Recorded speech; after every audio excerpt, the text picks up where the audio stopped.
fond du Côte d'Or, chalutier lorientais. C'est chalut de fond, donc on travaille essentiellement aux jumeaux. Alors c'est deux chaluts côte à côte. On pêche environ 40 espèces différentes, mais principalement la langoustine, quoi.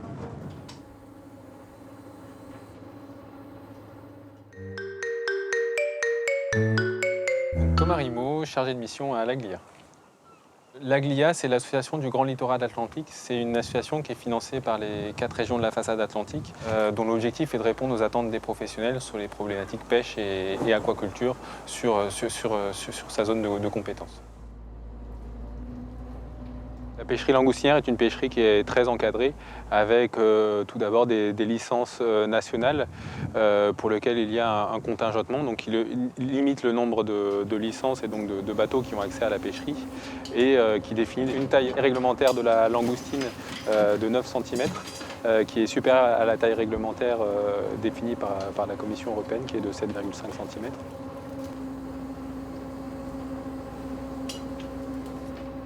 Il y a une double problématique dans la pêcherie langoustine merlu. C'est d'une part préserver le merlu et les autres poissons qui sont pêchés avec la langoustine, et c'est d'autre part faire la séparation entre les grosses langoustines et les petites langoustines.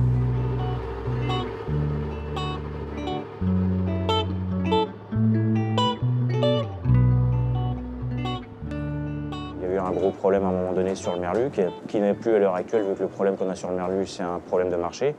Mais à ce moment-là, on avait un problème de stock, donc il fallait absolument avoir un échappement important sur les juvéniles. Donc du coup, il a fallu qu'on prenne les devants. On s'est associé avec l'Aglia et Ifremer pour essayer de mettre des engins sélectifs au point pour permettre un échappement relativement important et continuer à travailler quand même, à avoir une rentabilité financière malgré tout, quoi.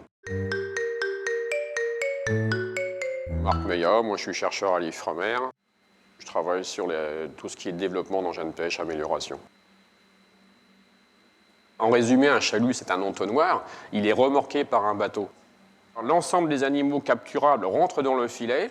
Il y en a qui vont pouvoir s'enfuir, d'autres qui vont rester. L'objectif de mettre des dispositifs spécifiques, c'est justement d'améliorer ce principe de tri. Et donc, on va essayer d'améliorer ça en jouant sur 2 aspects, en fin de compte, parce qu'il y a l'aspect comportement de l'animal, par rapport à un obstacle quelconque, et puis il y a aussi l'aspect morphologie de l'animal. Donc sur la problématique merlu, c'est un travail qui a commencé en 2002. Les professionnels, en partenariat avec les scientifiques, ont travaillé ensemble pour la mise au point de mesures alternatives, et entre autres la mise au point d'un panneau de mailles carrées qui est placé sur le dos du chalut. Le montage classique des mailles dans un filet de pêche comme type chalut, c'est suivant les efforts, la traction, les mailles ont tendance à se fermer. Quand je tire dessus, je ferme les mailles, donc je leur élimine toute sélectivité.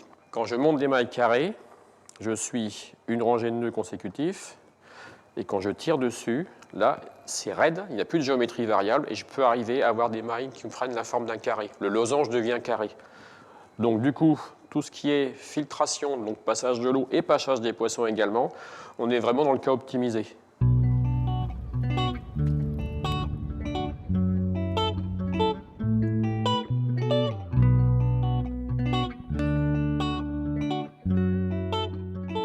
Son objectif, c'est de pouvoir laisser partir les poissons qui ont une réaction de fuite vers le haut quand ils arrivent devant un obstacle.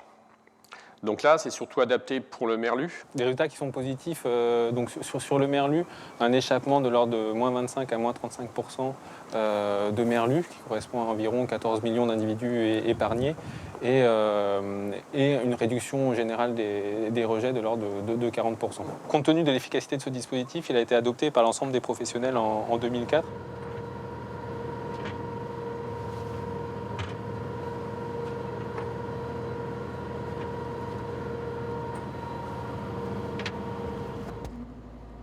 On avait pas mal de rejets sur la langoustine, donc beaucoup de juvéniles de capturer. Et il fallait absolument qu'on arrive à faire en sorte d'avoir un échappement beaucoup plus important. Le travail sur la sélectivité pour la langoustine a été sur l'initiative des professionnels. Il n'y avait pas particulièrement d'enjeux réglementaires. L'idée était d'améliorer les conditions d'exploitation de la pêcherie et trier sur le fond plutôt que sur le pont. Pour la langoustine, donc les professionnels actuellement, on va dire, se donnent le choix entre 3 dispositifs. Alors on a le dispositif panneau à maille carrée. Une fenêtre à maille carrée, mais il faut voir qu'il ne sera pas adapté pour le merlu, mais pour la langoustine, donc elle sera positionnée sur la partie inférieure du filet. On a les dispositifs à barreaux, donc qui sont des grilles rigides à barreaux. L'autre système sélectif sur lequel on a travaillé, c'est la grille sélective à langoustine. C'est un obstacle avec des barreaux espacés, que je dirais d'une manière judicieuse, de manière qu'au travers des barreaux ne passent pas des gros individus. Les langoustines qui arrivent dans la partie droite du filet, la partie terminale, vont rencontrer cet obstacle. Les petites vont passer à travers les barreaux, se retrouver dans le milieu, donc elles ne seront pas impactées par l'engin de pêche. Les plus grosses qui vont taper sur la grille vont glisser le long de la grille et après finir dans le chalut. Et le dernier, c'est les culs de chalut en 80 mm. Ils ont une possibilité aussi, c'est d'augmenter le maillage dans la partie terminale du chalut.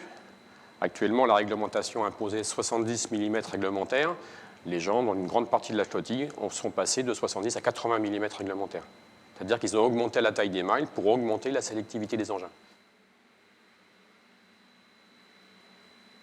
Quand on développe un dispositif, on a le bassin d'essai qui a un gros avantage parce qu'il nous permet de bien visualiser le montage, les aspects techniques, les particularités du dispositif.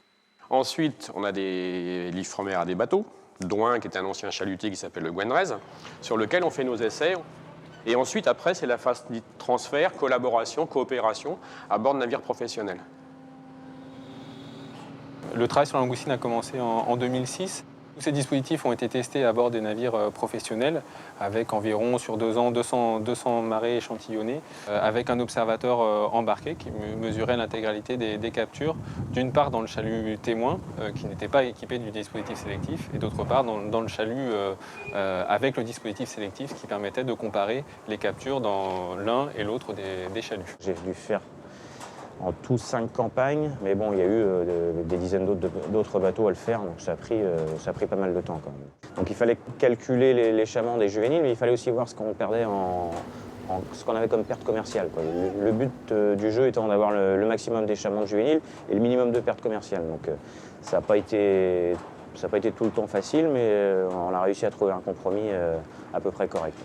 Avec des résultats assez concluants du coup, sur la langoustine, avec un échappement de l'ordre de 25 à 45% sur la langoustine, qui correspond environ à une centaine de millions de langoustines épargnées.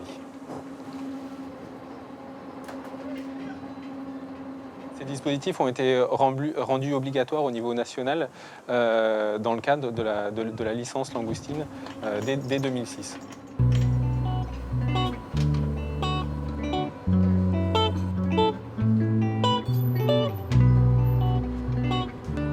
Alors l'intérêt du dispositif à bord, il y en a plusieurs, je dirais. Il y a l'échappement qui permet déjà d'avoir moins à trier. Qui dit moins de petites langoustines ou de petits poissons, dit moins de temps à trier. Donc moins de temps, ça permet de garder la langoustine plus vivante. Il y a des avantages. Le fait de gagner du temps sur le tri, mettre plus rapidement les espèces commerciales au froid avant de les commercialiser, on a un produit qui va être de meilleure qualité.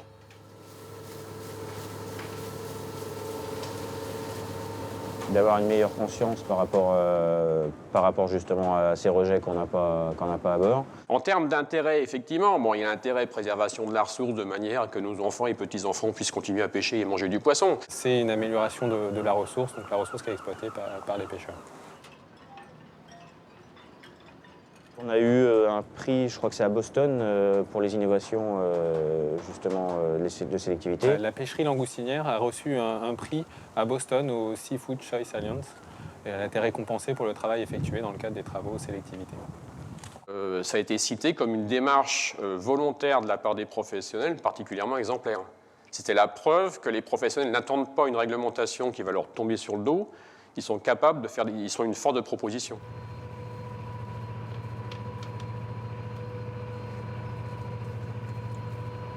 On a un peu de perte commerciale, mais bon, l'un dans l'autre, on va dire qu'on trouve quand même un équilibre financier, quoi. Alors la suite du projet, il va falloir qu'on trouve des chaluts qui impactent moins le fond. Il faut aussi qu'on arrive à trouver du matériel qui consomme moins. Les problèmes de la sélectivité, mais il y a aussi le problème des coûts d'énergie. Donc amélioration des engins pour qu'ils soient moins gourmands en énergie. Mais encore énormément de travail et j'espère que ça va continuer. À l'heure actuelle, on essaie de faire du mieux qu'on peut, même s'il y a encore des choses à améliorer, ça, on en est majoritairement conscient, mais Rome, c'est pas fait en un jour et modifier la pêche, ça va pas se faire non plus en 5 minutes, même si on a déjà fait des avancées.